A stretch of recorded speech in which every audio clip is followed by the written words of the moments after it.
Pada hari ini Selasa dini hari, 27 Agustus 2024, gempa bumi berkekuatan magnitudo 3,1 mengguncang wilayah barat daya Sumur, Banten.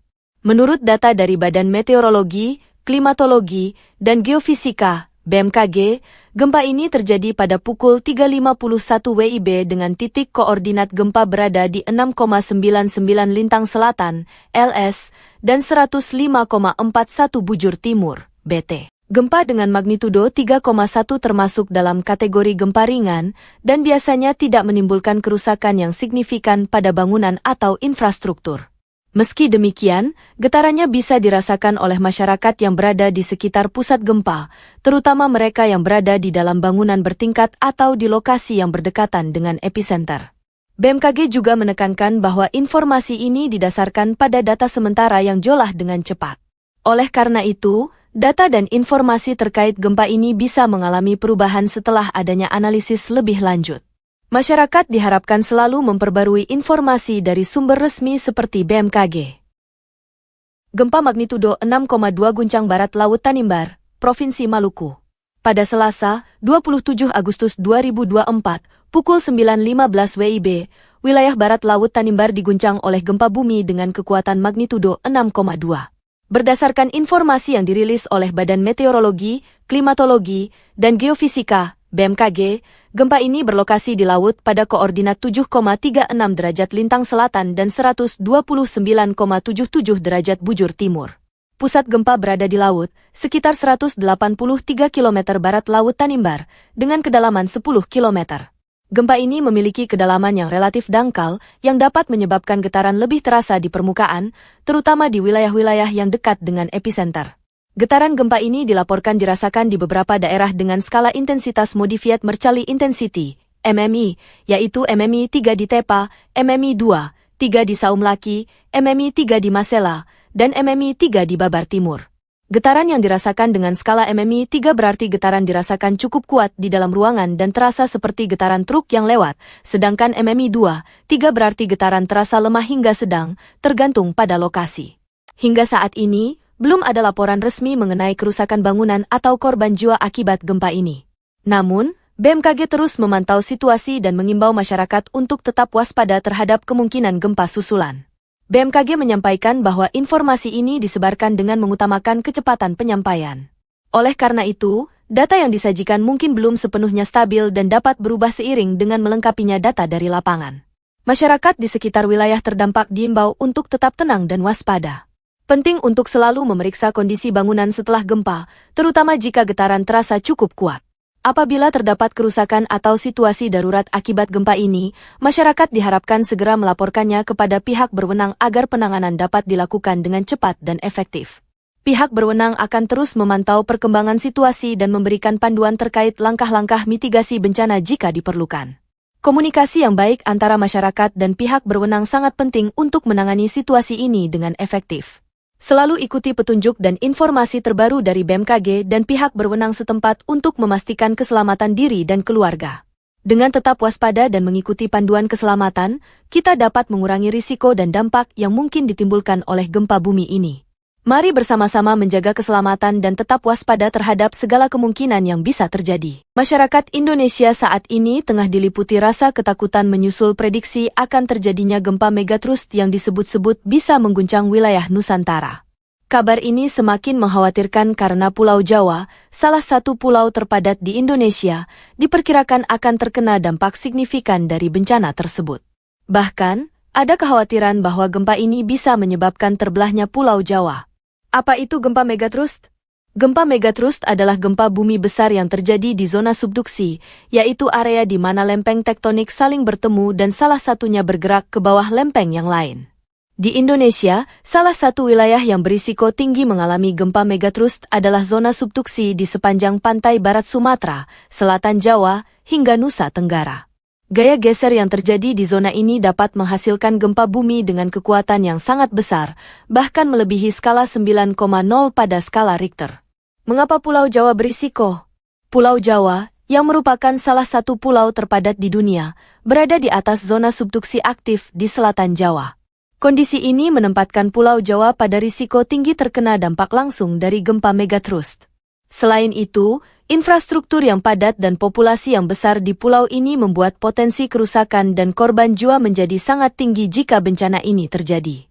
Potensi lebih dahsyat dari tsunami Aceh 2004. Kabar yang paling menakutkan adalah bahwa gempa megatrust yang diprediksi ini bisa lebih dahsyat dari tsunami Aceh yang terjadi pada tahun 2004.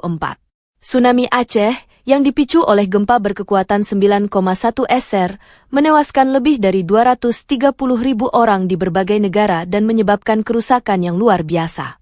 Jika gempa megatrust terjadi dengan kekuatan yang lebih besar, dampaknya bisa sangat parah, terutama di wilayah padat penduduk seperti Pulau Jawa. Kesiapsiagaan dan mitigasi bencana. Dengan potensi ancaman yang begitu besar, penting bagi pemerintah dan masyarakat untuk meningkatkan kesiapsiagaan dan upaya mitigasi bencana. Edukasi tentang langkah-langkah penyelamatan diri saat gempa, serta simulasi evakuasi, harus diperbanyak di daerah-daerah yang berisiko tinggi. Selain itu, perencanaan kota yang memperhitungkan risiko bencana dan pembangunan infrastruktur yang tahan gempa juga menjadi kunci untuk meminimalkan dampak dari bencana ini. Menghadapi ketakutan bersama. Rasa takut yang melanda masyarakat adalah respons alami terhadap ancaman besar seperti gempa megatrust.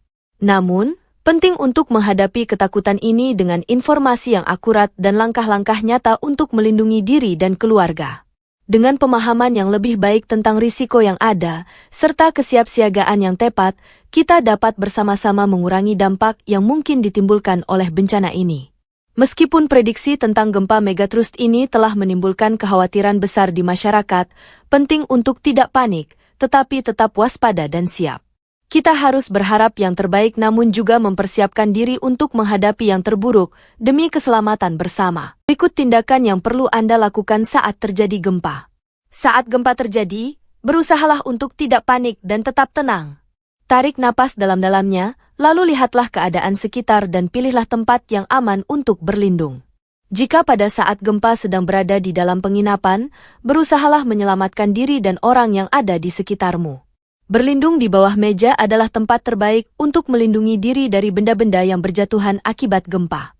Setelah itu, lindungi kepala dengan benda empuk. Misalnya bantal, helm, papan, atau yang paling praktis kamu bisa menggunakan kedua tangan dengan posisi tertelungkup.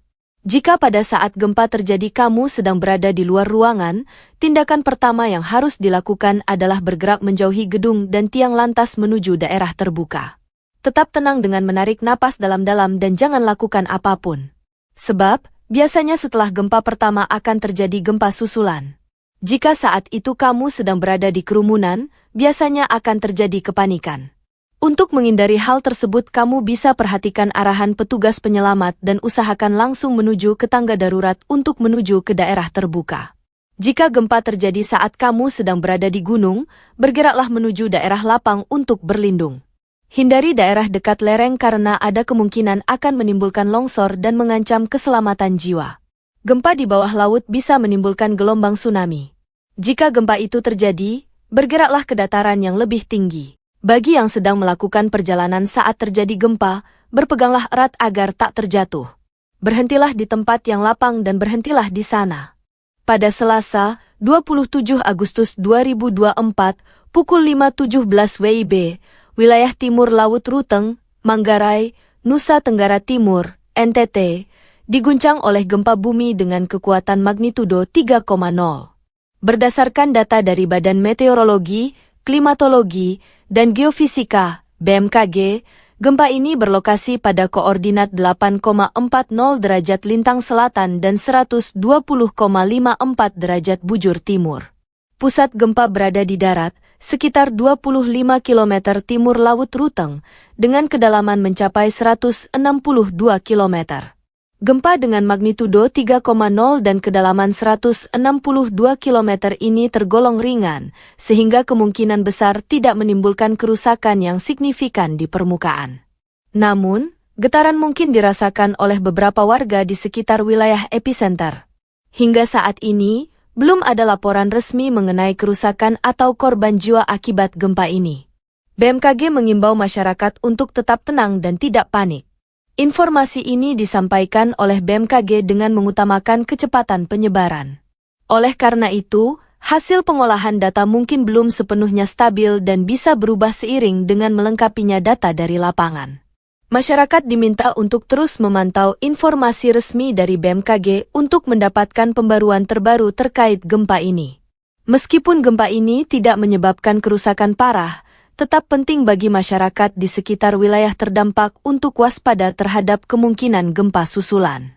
Pihak berwenang akan terus memantau situasi dan memberikan panduan terkait langkah-langkah mitigasi bencana jika diperlukan.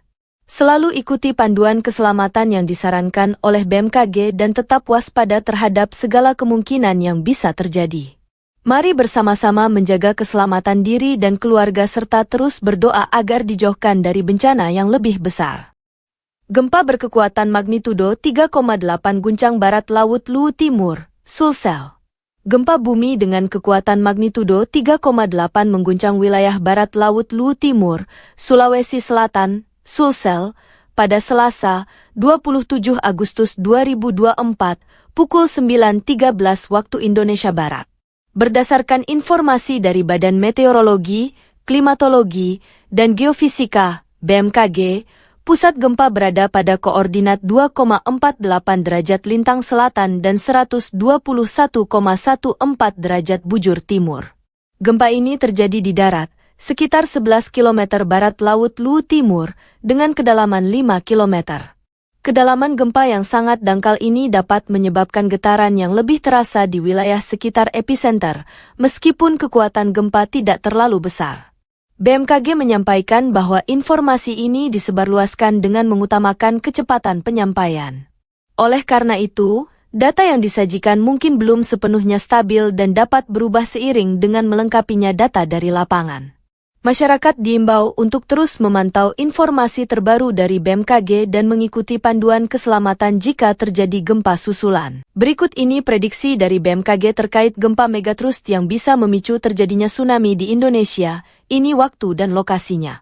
Gempa besar yang dikenal sebagai megatrust, yang diduga mengancam Indonesia baru-baru ini, menjadi topik hangat di berbagai platform, termasuk viral di TikTok dan media sosial lainnya.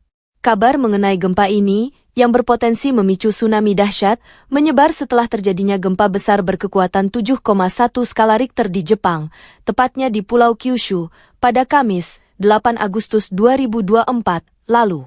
Di zona megatrust ini, terdapat palung bawah laut sepanjang 800 km yang membentang dari Shizuoka di barat Tokyo hingga ujung selatan Pulau Kyushu. Gempa besar yang terjadi 2 minggu lalu dikhawatirkan dapat menjadi pemicu gempa dahsyat berikutnya di sistem tunjaman Nankai. Kepala Pusat Gempa Bumi dan Tsunami BMKG, Daryono, menyampaikan bahwa kekhawatiran para ilmuwan Jepang terhadap megatrust Nankai serupa dengan kekhawatiran yang dirasakan para ilmuwan di Indonesia.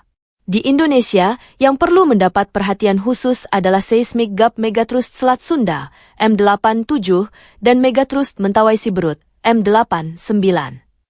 Gempa di kedua segmen megatrust ini hanya tinggal menunggu waktu, mengingat kedua wilayah tersebut sudah ratusan tahun tidak mengalami gempa besar, kata Daryono dalam pernyataan resminya beberapa saat lalu.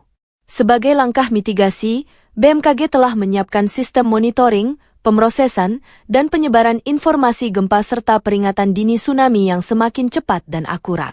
Daryono juga menjelaskan bahwa jika gempa besar benar-benar terjadi di megatrust Nankai, kemungkinan besar hal ini akan memicu tsunami, karena setiap gempa besar dan dangkal di zona megatrust berpotensi menyebabkan patahan dengan mekanisme naik, thrust fault, yang dapat mengganggu kolom air laut, memicu terjadinya tsunami. Pertanyaan yang muncul adalah, apakah jika gempa megatrust besar terjadi, hal tersebut akan mempengaruhi lempeng tektonik di Indonesia? Jawabannya adalah, jika terjadi gempa besar di megatrust Nankai, deformasi batuan skala besar yang terjadi dipastikan tidak akan berdampak pada sistem lempeng tektonik di Indonesia. Jaraknya yang sangat jauh serta biasanya dinamika tektonik yang terjadi hanya berdampak pada skala lokal hingga regional pada sistem tunjaman Nankai, jelas Daryono. Meskipun demikian, tsunami besar di Jepang dapat menjalar hingga ke wilayah Indonesia, sehingga hal ini perlu kita waspadai, tambahnya. Meski demikian, Daryono menyatakan bahwa masyarakat tidak perlu khawatir, karena apa yang terjadi di Jepang dapat dipantau secara real-time dan dianalisis dengan cepat. Menurut Daryono, BMKG dapat memodelkan tsunami yang mungkin terjadi dan dampaknya menggunakan sistem INATWS, Indonesia Tsunami Early Warning System, sehingga BMKG akan segera menyebarluaskan informasi gempa bumi dan peringatan dini tsunami di seluruh wilayah Indonesia, khususnya di bagian utara Indonesia. Berdasarkan skala MMI yang dikutip dari laman BMKG, berikut info MMI yang dapat dipelajari. 1. MMI. Getaran gempa tidak dapat dirasakan kecuali dalam keadaan luar biasa oleh beberapa orang. 2. MMI. Getaran atau goncangan gempa dirasakan oleh beberapa orang, benda-benda ringan yang digantung seperti lampu gantung bergoyang. 3. MMI.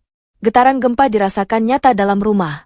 Getaran terasa seakan-akan ada naik di dalam truk yang berjalan. 4. MMI. Pada saat siang hari dapat dirasakan oleh orang banyak di dalam rumah, di luar rumah oleh beberapa orang, gerabah pecah, jendela pintu bergoyang hingga berderik dan dinding berbunyi.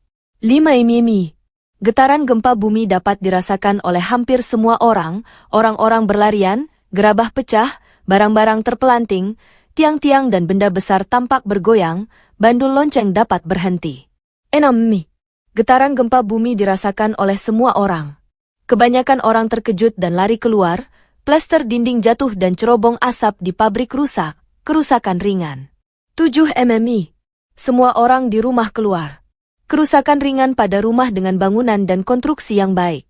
Sedangkan pada bangunan dengan konstruksi kurang baik terjadi retakan bahkan hancur, cerobong asap pecah. Dan getaran dapat dirasakan oleh orang yang sedang naik kendaraan. Telepan MMI. Kerusakan ringan pada bangunan dengan konstruksi kuat. Keretakan pada bangunan dengan konstruksi kurang baik, dinding terlepas dari rangka rumah, cerobong asap pabrik dan monumen roboh, air berubah keruh. 9. MMI.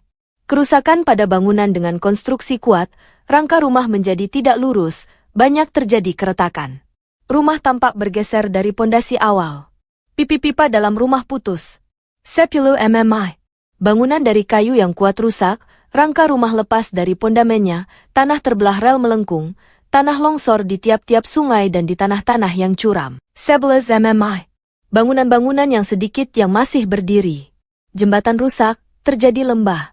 Pipa dalam tanah tidak dapat terpakai sama sekali, tanah terbelah, rel sangat melengkung.